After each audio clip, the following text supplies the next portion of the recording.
Hello, everyone. Welcome back to another exciting episode of the Butter What Show. We're recording this live in front of a YouTube audience. I'm not BrianCMoses.com. That's my co-host. I'm Pat Regan, and we've got some video game stuff we're talking about. I thought this was ingenious. I thought this was amazing. But it's called Project Nested. I can't even believe this is possible. It's an emulator for the original Nintendo Entertainment System that runs on actual Super NES hardware. And it runs almost at full speed. I hear it's a little glitchy at times. It has some slowdowns and some stutters. But I'm going to play some video here of it running. I mean, I'm assuming that this gentleman, whose channel am I on here, Brian? Should I have checked that first? Shareopolis. I'm assuming he's really got that Super Famicom plugged in to that TV there, and he's playing an NES game. It's fair to give him the benefit of the doubt. Yeah, I think so. And the internet says it works, so and I trust them. I trust the internet. But this is amazing to me because usually it's several generations before you can emulate. Yeah, every maybe 10 years before you can emulate an older machine on a current machine. But this is just one generation apart, like 4, 5, 6 years maybe at most. What's the use case on this? What? Just none. They don't have one. Okay. It's just fun to do. Somebody said, "I bet we could do this," and then they did. Yeah. Yeah. I was wondering. You're the. I don't want to say the collector, but you've got a collection, and your original NES dies, and you can't find a replacement. But you wouldn't want to play it slightly weird on a Super NES. Yep. But even this would have been amazing. Yep. Well, and 20 years ago. I remember how many years it was before we saw the first, Nintendo emulator on like a PC or anything. Oh yeah, that was it. Well into the 90s. Yep. Yeah. Second half of the 90s. That's real interesting. Somewhere. And all the consoles I know of that have offered compatibility with the previous generation, like the PlayStation 2 had almost every chip from a PlayStation 1 on the inside, and the PlayStation 3 had almost every chip from a PlayStation 2 on the inside. And I don't know about the PS4. But so you were basically buying a PlayStation 1 and PlayStation 2 at the same time. Yep. It wasn't doing emulation. You just had the hardware of both platforms. Yep. And the Nintendo Wii is basically a GameCube. It's just I don't want to say it's just an overclocked GameCube, but it has some extra RAM and stuff. But okay, it's a compatible GPU. It's a compatible CPU. And that was why you could just... And they even put... The Wii had a special front loader that could take those little tiny GameCube discs. They were the mini DVDs. And it would somehow center them in the slot loader. I have no idea how that worked. Interesting. I'm not sure I've ever even seen or played a GameCube. I don't know that I've ever played one a real one. And that's the only 3D Super Mario game I haven't played is Super Mario Sunshine. All right, here's another light, fluffy one, Tubby. I don't have the name again. I'm going to find this gentleman's name because this is awesome. I've been finding things on Imager, and the web interface here does not show me any usernames, so I'm a little bummed out here. But this gentleman has a MAME cabinet. This definitely looks custom because I don't think Burgertime was usually this wide. But he's made it to look like Burgertime. And he's done a good job. He's got all these little decals and stuff for the Burgertime characters. But my favorite part, just like a real Burgertime cabinet, is I think it's delightful. The side of the cabinet is puffy. It's got those humps to it, just like the Burgertime guy's chef hat. Okay. Oh, I gotcha. I see. I don't know that I've ever seen a Burgertime cabinet or played. If I haven't seen one, I haven't played it. Or if I've seen one, it just went in one ear and out the other. Well, and you don't always get to see this because they pack arcade cabinets in real arcades right next to each other. Right next to each other, yeah. You don't notice the sides, but this is if Clearly, that was a lot of work to recreate, and I would expect that somebody who's put that much effort into recreating it has done so with authenticity at the top of his or her priority list. it's a beautiful arcade cabinet. I would It be happy really to have is. this in my home. Oh, and he's got the fantastic chairs. Oh, I've never seen the stools with the backs on them. I know these. I definitely recognize these stools, but the backs are. That's an upgrade. Valve announced the Steam Deck game console just a few weeks ago, and I'm not buying one, but I'm super excited. I think it's awfully cool. What do you think, Tubby? I think it's really cool, and I don't necessarily believe you when you say you're not going to buy one.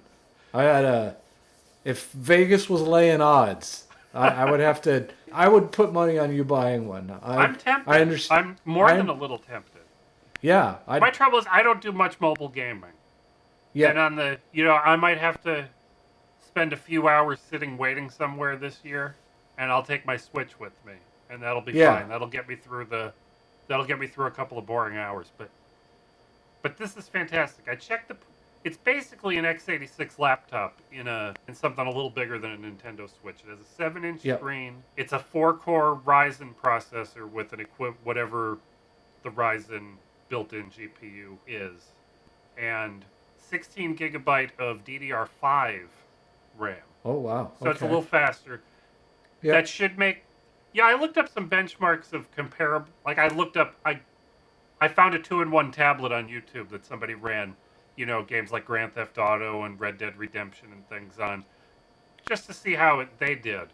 And this is newer. This has faster RAM. This should be faster than whatever I looked at. But they all managed in RDR2 and GTA 5. They were getting better than 30 frames per second at 1080p. That's good This enough. should be a nice little console. Yep. And it's only 720p, so you get a little bit of a boost in your graphics. And that's 720p is plenty on a tiny little screen. Yeah. Worried about that. I mean, it's too late. In the early pandemic, we bought a Switch and we worked really hard. When they weren't on the shelves, even at the stores that were still open. And had this been available back then, I probably would have bought one of these instead. Well, and potentially. The trouble is, it's not available now. Yeah, well, it's not Either. available now. We're playing it's not The exactly first batches Apple's. are shipping early next year, and Yep. there was some sort of a leak or a hack or something of Valve's pre-order system, and they said over 200,000 have been pre-ordered. Okay. And you have to put down $100 or something Yep. to open your. You can't just say I'm pre-ordering. You have to. God, I was you have to worried put you your were going to credit say card that. in, and you have to say yes, I'm committing Yep. something to this. I was worried you were going to say all 200,000 of those were sold to scalpers.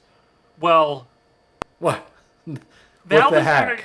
Valve is only allowing so many orders per person, and it's first come, first serve. I don't know how. I hope it works out well. Yeah, me too. But this is neat. I don't know if. I hope it stays up here long enough. There's 2 buttons in the back to hit with your pinky and your ring finger, and it has 2 touchpads like the Steam controller. And a lot of people, the Steam controller is complicated to set up and it's hard to use. But I can play first-person shooters on it at like about 80% as well as I can at my desk with the mouse and keyboard. Like, you would destroy me in Team Fortress 2. I don't have enough hit points. That guy's an idiot. Should I be calling people idiots on YouTube? Is that if I use the Steam controller, Brian? But when I played Borderlands 2, I replayed it with the Steam controller when I got it. And about 10 or 20 levels in, our friend Six joined my game, and I said, "Oh no! Now he's going to get all the kills because I'm just going to be used." It's a co-op game, so it's not a big deal. But I thought for sure, well, I'm done killing things. He's going to get all the kills, and I surely was not getting half of the kills, right? But I was definitely participating and helping and being useful. You were a contributor. But the biggest problem with the Steam controller was that you had to customize it. You couldn't just turn it on and start playing a game. You had to set up the game to play the way you wanted to, and that's a lot of work. It's a lot of work. It has a payoff though. But it only had one thumbstick. So you couldn't just use it with a game that's set up for the Xbox or the PlayStation. Gotcha. They've solved that problem. There's 2 sticks on here. There's a real Yep. D-pad. There's real buttons. So you could just use this like it's an Xbox or a PlayStation, Yeah. which is fantastic. Well, and we just talked about earlier in our live stream. We talked about that I was on vacation a couple weeks ago, and on vacation we packed up the Switch, my laptop, 2 tablets, and other devices, just like I always do every time that I travel. I like the idea of this, that this would potentially on a trip where I wasn't planning on spending much time on a laptop, this would do fine, in conjunction with the tablet and to thin out what I was carrying on to the airplane. Yeah. And this I is like literally a laptop. Yeah. It comes with SteamOS, which is based on Arch Linux. You can install Windows on here. You could run other Linux apps on here that are outside of Steam. You could plug a keyboard into it. You could plug it into a monitor. Everything will just work. This would be really neat if I traveled a lot. For business. sure. I've been thinking of all kinds of weird things I could do on it, like run VMs on a second machine or use it as a video rendering server if I'm editing video on the go. Yeah, back when I still worked in the office, I'd play mobile games. I'd take a break, like 15-minute break and go play a mobile game somewhere. It would have been cool to go down and get a Red Dead Redemption 2 achievement. Yeah, instead. Play a mission or two on your lunch break, coffee break. More it's and priced Larry. well. I'm absolutely certain that if you hunt for the very best deal, you can find cheaper laptops. But I just went to Amazon, and I typed in Ryzen 3 because those are the 4 cores. Ryzen 3, 16 gig of RAM, just like the specs on here. The Steam Deck is $400 for the 64 gig model, and then I forget we can look it up, but it's like $429 and $529 for the 256 and 512 gigabyte storage models, and that's about what laptops of this grade cost. It's not a huge. There's not a huge premium. Yeah.